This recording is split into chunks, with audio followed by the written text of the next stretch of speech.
যাচ্ছিল ধরলাম আমি, ধরে দাঁড় করালাম। উনি তো ভয় খেয়ে গেছেন প্রথমে, দাঁড় করলাম, দাঁড় করে আপনি ভয় খেয়েছিলেন না? তারপরে দেখতে পেলাম আপনাকে, দেখতে পেলাম আমি হঠাৎ করে। তো তারপরে দেখি আপনার জন্য দেখি কিছু একটা হালকা করতে পারি। আচ্ছা ধরুন, আমি আপনাকে খুশি হয়ে দিলাম। আচ্ছা বেশ ঠিক বেশ আছে, নাও, বেশ। আপনাকে দেখে আমার ভালো লাগলো। আপনার ভালো লাগলো তো? হ্যাঁ ভালো লাগলো। আপনি খুশি? খুশি। হঠাৎ করে ভেবেছিলেন রাস্তায় এরকম ভাবে ধরে আর কেমন কিছু করবে? আমি তো মনে করলাম না যে এরকম লোক, আমি হয়তো বড় নিবে তাই মনে করছি।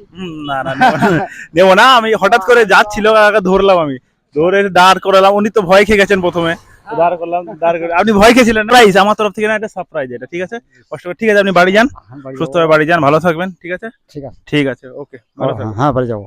কাকা, প্রাউড অফ ইউ। ওকে, ছেলেদের বিয়ে হলে হয়। আচ্ছা ঠিক আছে, সব হয়ে যাবে, সব হয়ে যাবে আস্তে আস্তে, অত অধৈর্যের কিছু না। ঠিক আছে, ভালো থাকবেন। ভিডিওটা সবাই বেশি বেশি করে শেয়ার করে দাও। এরকম পথিক যারা ব্যবসায়ী, তাদের কাছ থেকে আরও আমি হেল্প করতে চাই এবং তাদেরকে সাহায্য করতে চাই। যেন আমি সাহায্য করতে পারি, সবাই আমাকে সাপোর্ট করো, বেশি বেশি করে ভিডিওটা শেয়ার করে দাও। ঠিক আছে, জয় হিন্দ, জয় ভারত।